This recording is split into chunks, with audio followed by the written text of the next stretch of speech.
दोस्तों, मैं हूं कमर सीमा। और दोस्तों, जिस तरह के आप देख रहे हैं, मेरे साथ मौजूद हैं बैरिस्टर हामिद बरसानी साहब। बैरिस्टर साहब, आपके वक्त का बहुत शुक्रिया। थैंक यू जनाब, आपका शुक्रिया। मेहरबानी। बैरिस्टर साहब, पाकिस्तान में बड़ी डेवलपमेंट्स हो रही हैं और हम देख रहे हैं कि इमरान खान साहब ऑपोजिशन के मुताबिक झूठ पे झूठ बोल रहे हैं और कह रहे हैं मेरी हुकूमत को बैरूनी खतरा है। और बहुत सारे लोगों का ये कहना है क्योंकि इमरान खान साहब डिलीवर नहीं कर पाए, तो ये एक ही तरीका है अवाम के अंदर जिंदा रहने का कि ये कहें कि जी मैं भुट्टो की तरह मुझे मुझे मारा जा सकता है और मेरी हुकूमत के खिलाफ बैरूनी साजिश हो गई है। और एक सुनने में आया कि एक असेसमेंट थी या एक जो पाकिस्तान के एम्बेसडर रहे हैं यूएस में, असद मजीद खान साहब, जो इसी हफ्ते मेरा ख्याल है ब्रसल्स में पाकिस्तान के एम्बेसडर अपॉइंट हो गए हैं, उन्होंने कोई असेसमेंट भेजी पाकिस्तान अमेरिका के ताल्लुकात के ऊपर। उस असेसमेंट को लेके इमरान खान साहब ने कह दिया जनाब कि ये हमारे ऊपर जो है ना वो बैरूनी हमारे साजिश है और बैरूनी प्रेशर है और हमें आज भी वही धमकियां मिल रही हैं जो आज से 50 साल मिल रही हैं। आप इसको कैसे देखते हैं? क्या ये इमरान खान साहब की सियासी नारे हैं जिंदा रहने की एक जो है वो तरीकाकार है, या क्या आप समझते हैं कि अमेरिका वाकई ही पाकिस्तान इतना इम्पोर्टेंट हो गया है कि अमेरिका को धमकियां देनी बनती हैं, या इतना पाकिस्तान का असर रसूख हो गया खित्ते में? सर देखें जी, ये पहली बात तो ये है कि अगर आप इसको पूरी गैर जानबदारी से देखें तो जहां तक धमकी की बात है तो मेरे ख्याल में ये तो बहुत ज्यादा एग्जैजुरेट करके बात हो रही है। लेकिन यहाँ तक यूनाइटेड स्टेट ऑफ अमेरिका जो इंटरनेशनल लॉबिंग कर रहा है इस वक्त दो माजों पे, इस वक्त तो करंटली जो अगेंस्ट रशिया एक जाहिर है ओपन किस्म की लॉबिंग है जिसमें कि वेस्ट की बेशतर कंट्रीज शामिल हैं, यूनाइटेड स्टेट ऑफ अमेरिका भी शामिल है, और उसमें वो सब मुल्कों से रब्ते कर रहे हैं कि वो इस जो कॉन्फ्लिक्ट है उसमें वेस्ट का साथ दें, जो कि कतन कोई अनयूजुअल या एबनॉर्मल बात नहीं है, बल्कि एक यूजुअल बिजनेस है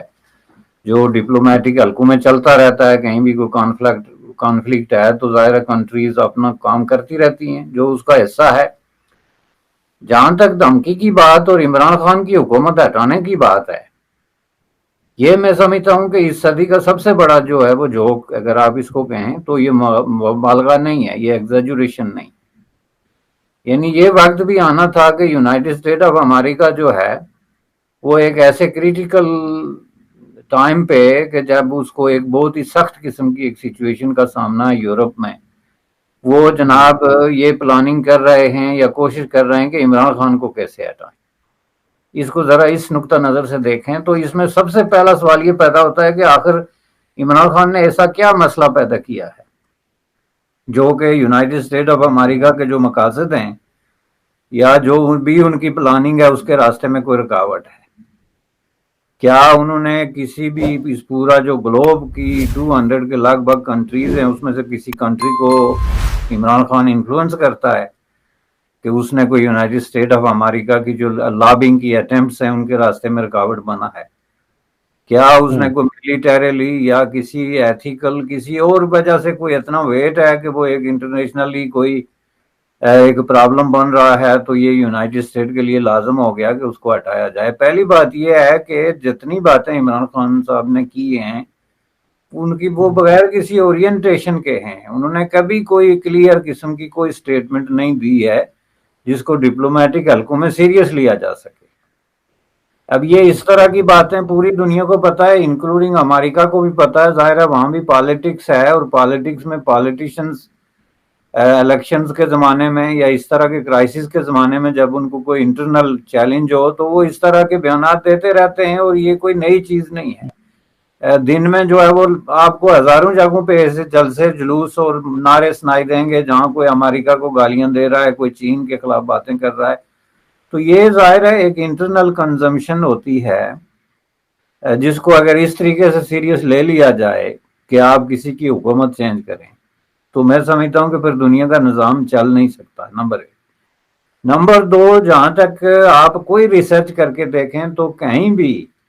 इमरान खान ने अपने 3 साल दौर में कोई ऐसा चैलेंज क्रिएट नहीं किया।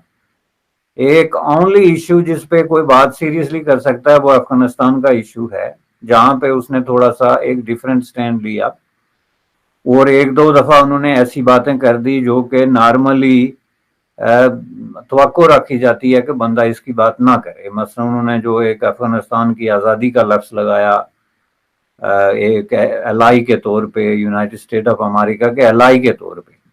اور دوسرا بعد میں افغانستان کی حکومت کی حمایت میں تھوڑا سی جو ہے وہ بات کی. اب اس میں آپ مجھے یہ بتائیں کہ اگر طالبان کی حمایت یا ان کے بارے میں لابنگ کرنا یا انٹرنیشنل کمیونٹی کو یہ کہنا کہ آپ ان کو تسلیم کریں یا ان کو انگیج کریں، یہ اگر کوئی بہت بڑا اتنا بڑا جرم ہے کہ اس حکومت کو ہی جو ہے امریکہ ٹاپل ڈاؤن کرے، تو what about Taliban it self, کہ جو اصل مسئلہ ہے، کیا یونائٹڈ اسٹیٹ آف امریکہ نے طالبان کو جو ہے ٹاپل ڈاؤن کرنے کے لیے کوئی اٹمپٹ کی ہے، اور اگر کی ہے تو کس حد تک وہ اس میں کامیاب ہوئے؟ تو اگر وہ خود طالبان کا کچھ نہیں بگاڑ سکتے، وہاں پہ رجیم چینج نہیں کر سکتے، یا کوئی اس طرح کی سازش نہیں کر سکتے، تو ظاہر ہے پاکستان میں کر کے تو پھر اس کے ذریعے وہاں پہ کیا مقاصد حاصل کریں گے؟ یعنی کوئی اس طرح کی جسٹیفیکیشن آپ اگر ڈھونڈنے بھی نکلے نا، وہ کہتے ہیں جو ہے چراغ لے کے، تو پھر بھی آپ نہیں ڈھونڈ سکتے کیونکہ جسٹیفیکیشن ہے ہی نہیں. اور یہ اس کو بھٹو صاحب سے ملانے کا جو مسئلہ ہے نا، یہ بہت بڑا ایک میں سمجھتا ہوں کہ بہت ہی امیچور قسم کا اور ایک پرفریب قسم کی سٹیٹمنٹ ہے. ذوالفقار علی بھٹو کے زمانے میں آپ سچویشن دیکھیں کہ دنیا میں کیا کانفلکٹ چل رہے تھے، کولڈ وار کتنی ایک کریٹیکل جنکچر پہ پہنچ چکی تھی، چین کے ساتھ جو ہے وہ پاکستان کے تعلقات میں ذوالفقار علی بھٹو کس طرح کی انروڈز بنا رہے تھے، اور ویسٹ کے لیے وہ اس لیے ایک بہت بڑا چیلنج تھا کمیونسٹ چین کے نام سے، جو اس وقت وہ اپنی انٹرنل جو کمیونٹیز کو جو درس دے رہے تھے اس کے خلاف ہو کے ایک چیلنج تھا. پھر سوویت یونین کے حوالے سے ایک مسئلہ تھا. تو اس میں ایک بات بنتی ہے کہ جی چلیں، اس وقت کسی ملک کے لیے بھی یہ آلموسٹ امپاسبل تھا کہ وہ کوئی غیر جانبدار پالیسی اختیار کرے. حالانکہ اس وقت بھی آپ نے دیکھا کہ انڈیا نے غیر جانبدار پالیسی اختیار کی اور سکسیسفلی اختیار کی. یعنی اس وقت پوری گیم میں انڈیا نے جو ہے نان الائن موومنٹ کو لانچ کیا، اس کو جو ہے وہ لیڈ کیا، اور بہت سارے ایسے کانفلکٹ میں انڈیا نے باقاعدہ پریکٹیکلی جو ہے وہ ثابت کیا کہ ہم کسی ایک کے ساتھ بھی نہیں ہیں پنڈت جواہر لال نہرو کی قیادت میں. لیکن جو ہے وہ یہ بات آ کے بھٹو صاحب پہ ٹھہرتی ہے. تو اس کو آپ ذرا غور سے دیکھیں کہ بھٹو صاحب کو جب ٹاپل ڈاؤن کیا گیا تو وہ جو پروسیس تھا اس میں آج بھی لوگ کہتے ہیں کہ اس میں سی آئی اے کا یا امریکن جو ہے وہ انٹروینشن تھی، ساری بات تھی، لیکن وہ جو پروسیس کمپلیٹ ہوا ان کی پھانسی کا، اور جس طریقے سے ان کے خلاف انفیئر قسم کا ٹرائل ہوا، جس طریقے سے ان کو جو ہے وہ ڈیو پروسیس جو ہے وہ ڈینائی کیا گیا، وہ تو سارا جو ہے وہ جنرل ضیاء کی قیادت میں ایک انٹرنل ایکشن تھا، جس کو صرف یہ سہارا تھا اور یہ پروٹیکشن تھی کہ ہمارے خلاف انٹرنیشنل برادری کچھ نہیں کرے گی، چونکہ امریکہ کے ساتھ ذوالفقار علی بھٹو کی مس انڈرسٹینڈنگ.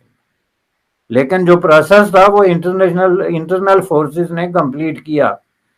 تو ایگزیکٹلی جو ہے وہ سیم چیز اس وقت جو ہو رہی ہے عمران خان کے خلاف، وہ ان کا ایک جو کیٹاسٹروفک قسم کا فیلئر ہے انٹرنل پالیٹکس میں آن دی کاؤنٹ آف ڈیلیورنگ، جو انہوں نے مطلب مختلف جگہوں پہ وعدے کیے، کوئی پالیسی وہ نہیں بنا سکے، کوئی بریک تھرو کسی بھی فرنٹ پہ وہ نہیں کر سکے، اور وہ جو میزریبل قسم کی جو ہے ان کی سچویشن بن گئی. اب اس کو تھوڑا سا وہ پروٹیکٹ کرنے کے لیے جناب امریکہ سازش کر رہا ہے. امریکہ کے لیے اب یہ وقت آ گیا کہ مولانا فضل الرحمان کے ساتھ مل کے تو عمران خان کے خلاف سازش کرنے کا حد ہوتی ہے بھائی کسی چیز کی. تو یہ جو ہے نا یہ بہت بڑی زیادتی ہے. میں سمجھتا ہوں کہ لوگوں کو یہ اس کا مطلب کیا ہے، یہ پاکستان کے عوام کی بہت بڑی انسلٹ ہے، چونکہ آپ ان کی انٹیلیجنس کو اٹیک کر رہے ہیں کہ ہمیں جو مرضی جو خط لہرا دیں گے، سفید کاغذ لہرا دیں گے، جو برق مار دیں گے تو یہ بیچارے مانیں گے نہیں تو کدھر جائیں گے. یہ ان کی انٹیلیجنس کو چیلنج ہے اور اس کی انسلٹ ہے. That's it simply. میں اتنا کہہ سکتا ہوں بس. اچھا بھائی صاحب، ایک تو مجھے ظاہری بات ہے اپنی عوام پہ بڑا آتا ہے، ان بیچاروں کی پوزیشن یہ ہے. विचारों से मुराद यह है कि एक बड़ा तबका जो अनपढ़ है, इसमें तो कोई शक नहीं है ना कि पाकिस्तान का एक बड़ा तबका अनपढ़ है, जो हमारे स्टैटिस्टिक्स भी कहते हैं कि हमारी जो 60% जो हमारी वो है रेशो है पढ़े लिखे होने की, या लिटरेसी रेट जिसे कहते हैं, उसमें भी हमारी डेफिनेशन बड़ी अजीब किस्म की है कि जिसको